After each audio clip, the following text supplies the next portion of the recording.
Ça veut dire quoi, être dépendant affectivement?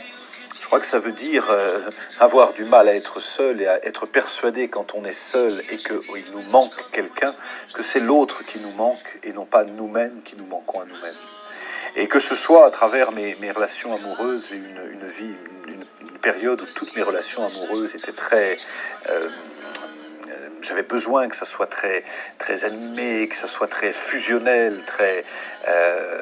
et si les relations n'étaient pas fusionnelles, je me disais, alors je m'ennuie.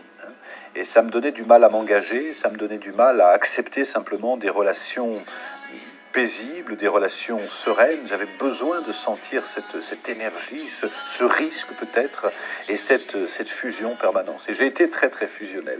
J'en ai beaucoup souffert, bien évidemment.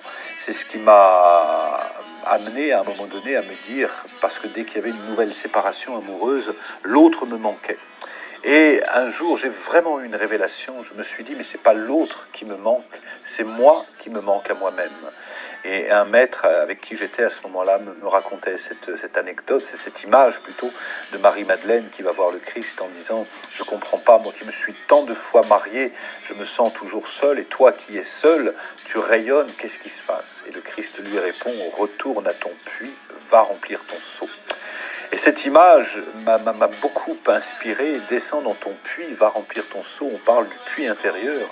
Descends en toi, intéresse-toi à toi. Et quand tu descends dans ton puits intérieur, on va rencontrer, explorer les blessures de l'enfance, les blessures de la psychogénéalogie, les blessures peut-être des vies passées, les blessures de tout ce qu'on a pu vivre, qui fait que si on est en souffrance, c'est rarement pour ce qui se passe dans l'instant, mais c'est ce qui se passe dans l'instant qui vient rentrer en écho avec une blessure fondamentale, une blessure de soi à soi.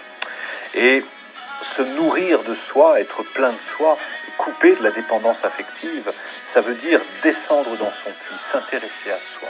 Alors il y a beaucoup d'outils qui peuvent nous aider, la méditation en est un, la thérapie en est un, pourquoi choisir? On peut au contraire compléter. Pour ma part, j'ai eu besoin à un moment donné de la thérapie, j'ai eu besoin de la méditation, j'ai eu besoin de l'introspection et de se rendre compte que plus on descend en soi, plus on explore ces personnages de l'ombre, plus on accepte toutes les facettes de soi-même et plus on est en paix.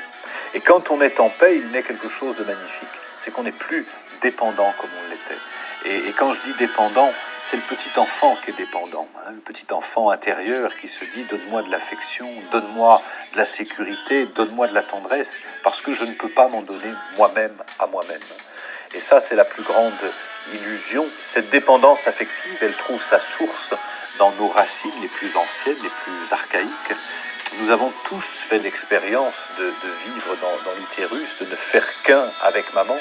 Et il y a un moment donné où il y a cette coupure. Et cette coupure, nous allons en fait passer un grand temps à en guérir pour se nourrir de nous-mêmes et retrouver cette indépendance.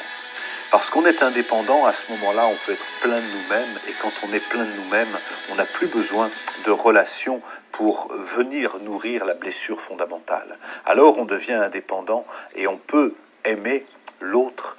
Aimer, j'ai longtemps cherché une définition à l'amour, la plus belle que j'ai trouvée. Aimer, c'est permettre à l'autre d'être pleinement qui il est.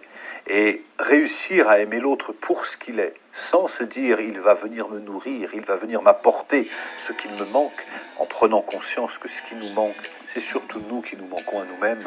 Je crois que c'est un pas de maturité qui apaise vraiment l'enfant qu'on a été et qui permet de révéler l'adulte que nous sommes et qui ne demande qu'à s'expandre dans le monde.